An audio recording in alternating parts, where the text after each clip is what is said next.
Hello, I'm going to explain about prototypes. What are prototypes? How the inheritance works by prototype chaining, and why are we using it, uh, and how we are going to use it with an example of in creating my own array and doing push and pop operations on it. So first, I'm going to tell what I understand about prototypes. Uh, so what I understand is like functions are treated as objects in JavaScript, so that whenever we create a function, JavaScript will create a just a prototype property for that, just like an object property. And it can be seen clearly from the console. If I write like function sample,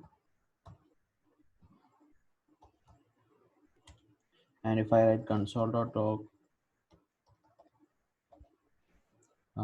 sample dot prototype, treating it as a property of a function, I will get a constructor. And what's inside the constructor is a constructor itself and a property. So this function is treated as an object. So the function can have everything that a normal object in a JavaScript can have. Like it can have its own methods, it can have its own properties. So here the dot prototype is a property, and inside dot prototype we have seen we have a constructor. What the constructor do is the constructor points back to the main function itself. If it is a the main function is a constructor function, it points back to the constructor function itself. And if it is a normal function, still it points back to the normal function, treating it as a constructor function.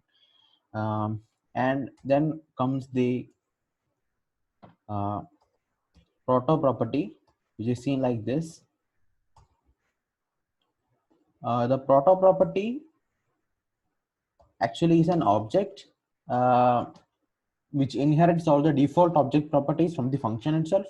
But when we use this, we actually use this proto property to manage the prototype chaining and actually the inheritance in JavaScript. So uh, when we look at the console, we have this constructor here, and the constructor says it's a function sample that is pointing to the main function itself, and we have a proto property which is an object with all the inheriting the basic properties, object properties of the function. Now what I want to talk about is uh, like how to and why we want to use a prototype, and why can't we do it with just the constructor. For that I'm going to write a simple a constructor function.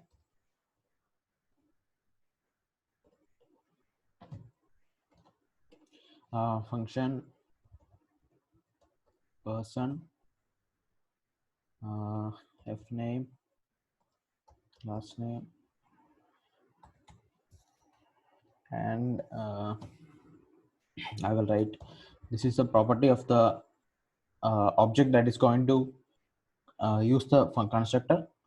So this will be like person one, sorry, this will be first name is equal to fname, this dot last name is equal to lname. And I will also write a function, this dot full name is equal to a function,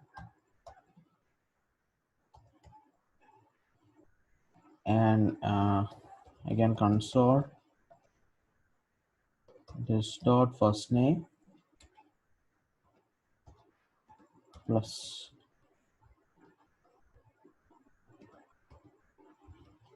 this dot last name.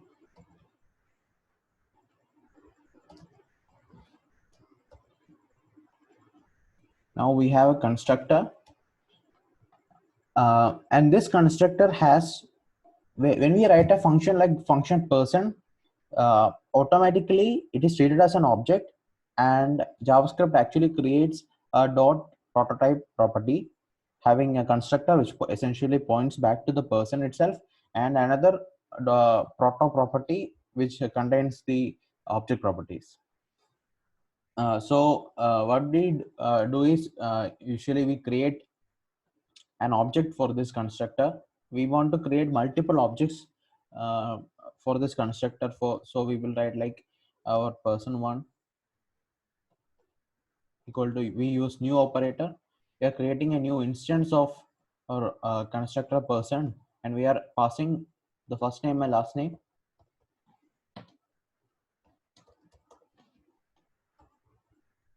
And if you want to create another object, we will do like the same way.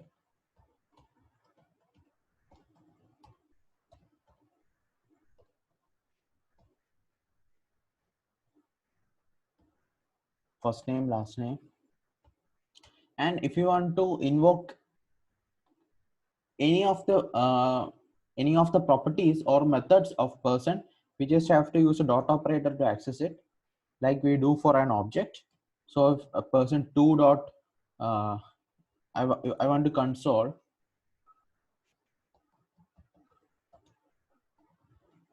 person two dot uh, first name,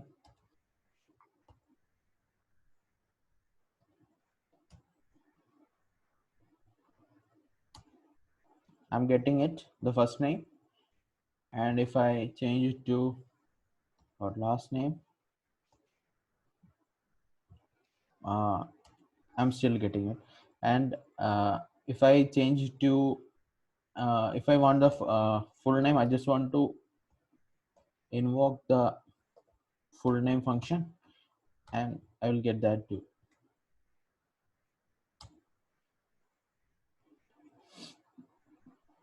But there is a disadvantage, as far as I understand. There is a disadvantage with this methodology, because whenever we want to create a new object, we are using the new operator to create one. It is fine, but when we here, when we look at closely, both these objects are doing the same thing. Like they want to they want to execute the same set of functions. Like they are doing primitive values are same, or primitive functions are same. So there is a wastage of memory, because every time we create an object like person one or person two, a new instance of the constructor person is created. So when a new instance of person is created every time, that's a wastage of memory, and that is not a good way of programming. So we are making use of the dot prototype property we saw on our uh, the console of the browser. So every object, there is a dot prototype property actually created by the JavaScript itself. So we can make use of that in order to get the results we want. So if I copy everything here and I move to the console and paste, uh, person one. Okay, I didn't. Okay, I'm getting this. So one more thing we can look here is,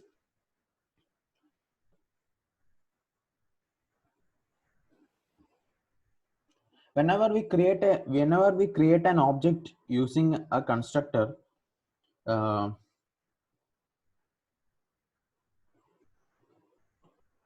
a proto property is created in the object, and that points to the prototype property of the function.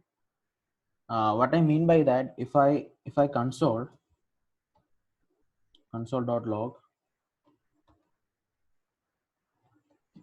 and if I write our constructor name person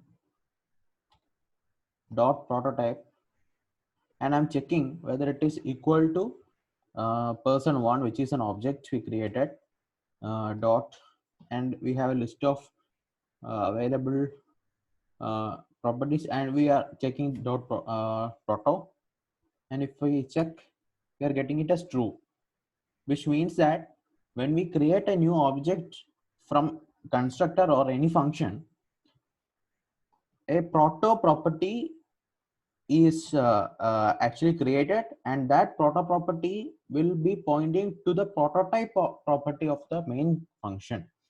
And so we can come to one more conclusion here. Whenever an object is created, a proto property is created by the JavaScript, and it points to the function dot prototype. So we have seen dot prototype is an object itself. That's why it contained two another properties like a constructor, and which is a function, and an object called proto. And so this is what I understood from what a prototype is, and we can actually write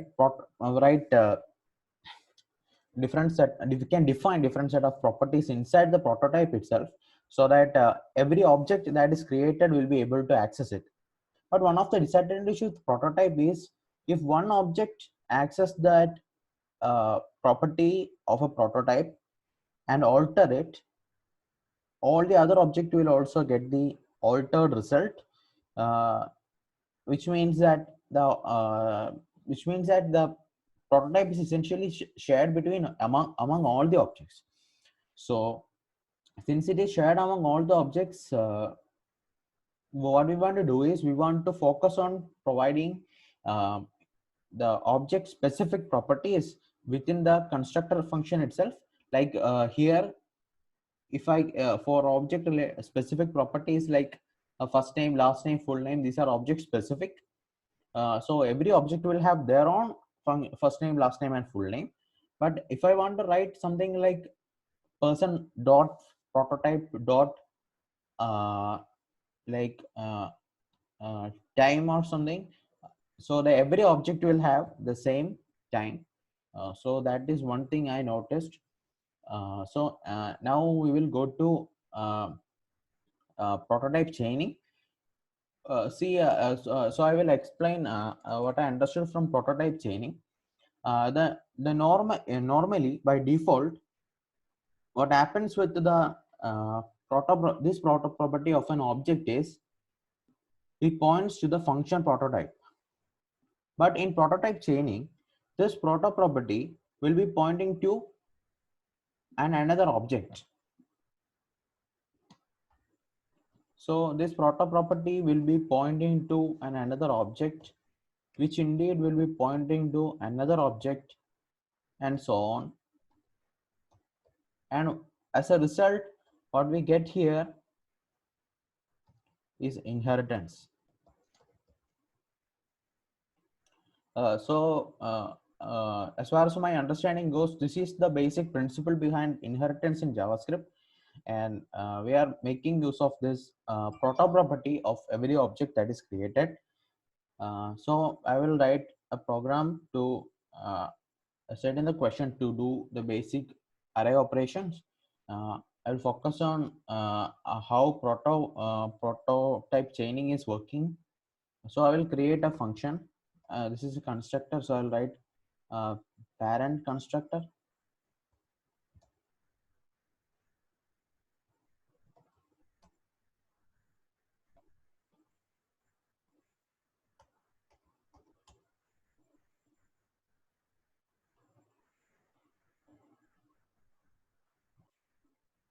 And inside this parent constructor, I'm going to write uh, this dot name is equal to my own array.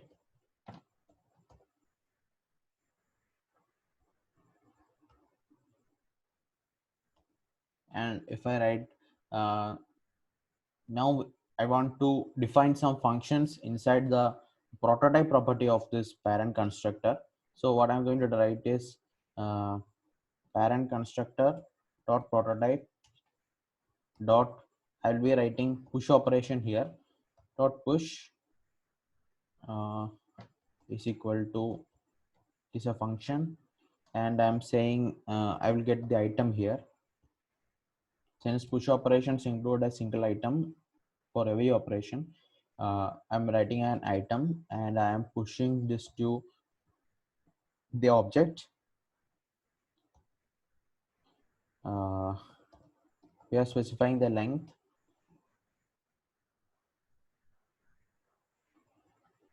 and we are incrementing length as well, and we can write here this dot length equal to 0. We are initializing it with 0. So array of 0, array of 1, array of 2, it will go like that. After that, uh,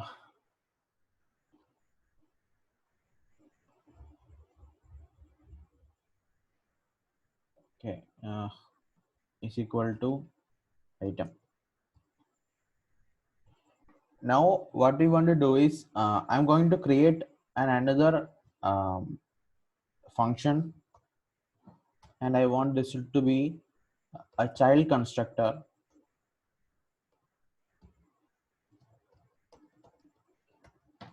uh, and inside the child constructor, now I'm doing nothing. I will uh, okay, okay, what I'm going to do here is I'm going to make use of the prototype property of our parent constructor, so that we can inherit everything and anything that is in the parent constructor in our child constructor, so that when we create an object in future, it will automatically inherit by prototype chaining. So what I'm going to do here is I'm going to inherit the properties, for which I will write child constructor dot prototype is equal to new parent constructor. So what we do here is uh, we are making the child constructor prototype, or we can say uh, yeah, prototype, to point to an object of parent constructor.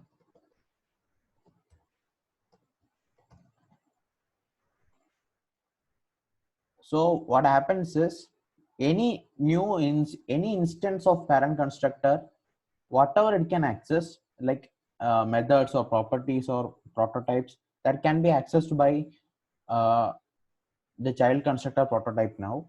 uh, that is the idea behind this. And so this is actually the chaining that is happening, which we will understand better when we go to the uh, child of the child constructor. So now I'm going to add one more property to the prototype of our child constructor. So I will write child constructor dot prototype dot pop function. Pop is a function without any arguments, and I will say uh, if this dot length is not equal to 0, uh, delete this of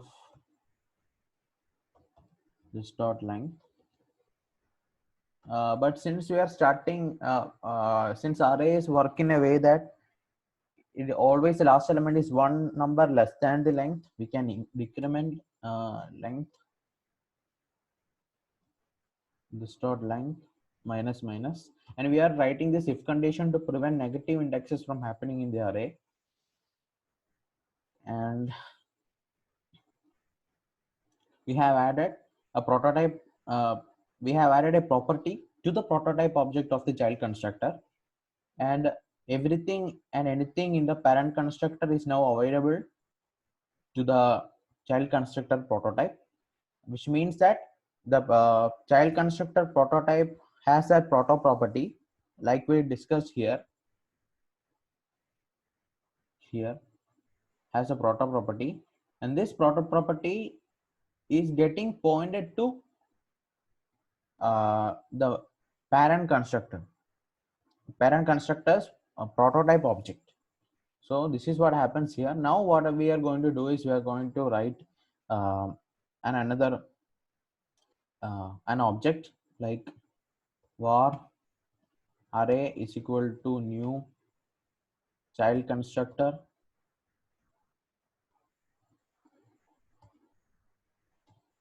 and I can write array dot push 5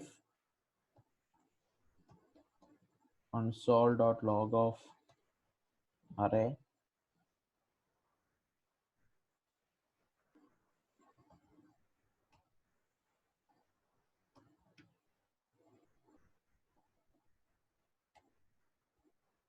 So we can see here like we are getting the 0th index 5 and so on. So if I add more like array dot push 10, array dot push 15,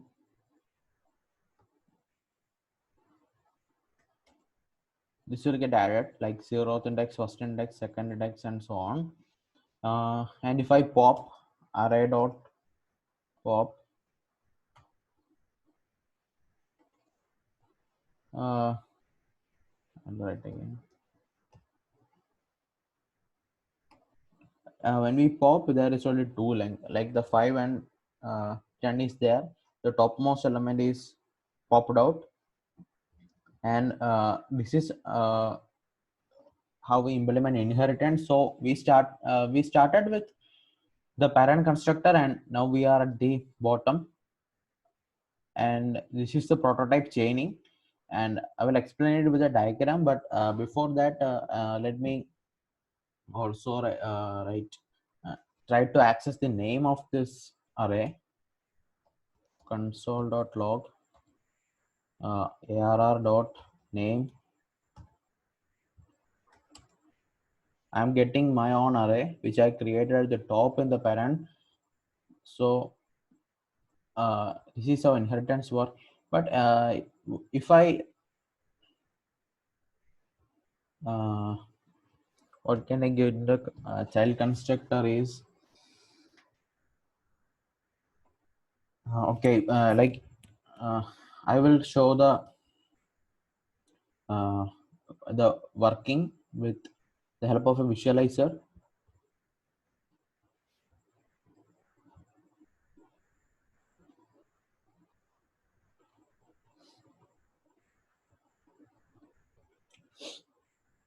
In the visualizer, first of all, we are creating a parent constructor, and the parent constructor has a function this dot name my array, and we declared the length as 0, and that has a prototype property, like I said, and that prototype property is pointing to an object which we created, uh, and that in that object itself, we have uh, we have added a push like a prototype dot push for the parent constructor. So the push function will come and fall into the as a property inside the prototype of the parent. This is what happens here.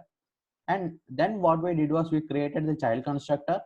The child constructor was left empty. We can add whatever we want there, so it will be inherited to the bottom part.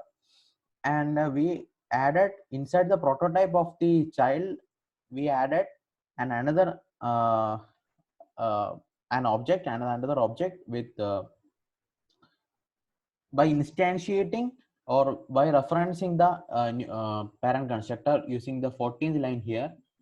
This is what we wrote: child constructor dot prototype is equal to new parent constructor. So child constructor prototype, which is an object, is now referencing to any object created by the parent constructor, a new object created by the parent constructor. So that's what happened here. So the proto property of the of the prototype of the child constructor is pointing to the parent constructor's prototype property. See, the arrow is in the opposite direction, saying it is pointing back to the parent prototype property. And we can add anything into our prototype of the child, and we added length. We added name. See, the name and length we didn't add in the second one, but we inherited from the parent only. That's what happened here. And finally we created an ARR array in order to use for our purpose, and we added that as a child of the child constructor. So the proto should of course be pointing to the prototype object of the parent, which is the child constructor itself. So what happens here is this proto property will be pointing to this object, and this object essentially is the um, prototype of the child constructor, and which indeed has a proto property which will be pointing to the parent um, object. And this is what prototype chaining is, uh, uh, in as far as I understand.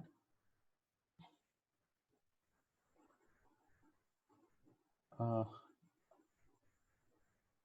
uh, and we were able to do this if we want to add like uh, this dot length is equal to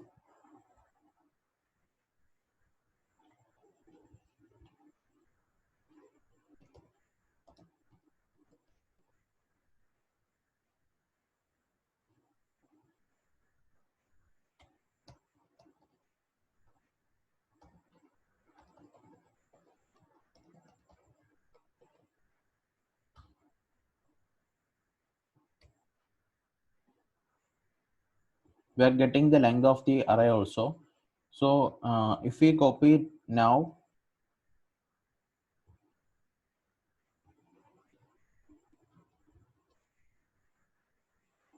and we visualize,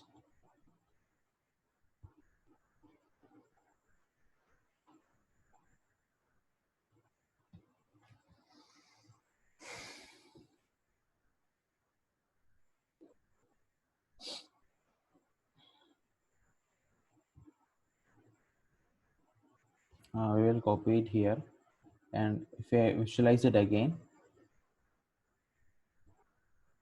go to the last. Now we have a property inside the child constructor which is this dot length. So whatever array we create as a child constructors object, and we access the this dot length, it will return the current length of the object. So this is how prototype chaining work. And I also told what is the use and how the implementation works. This is my understanding of uh, this prototype chaining. Uh, Thank you.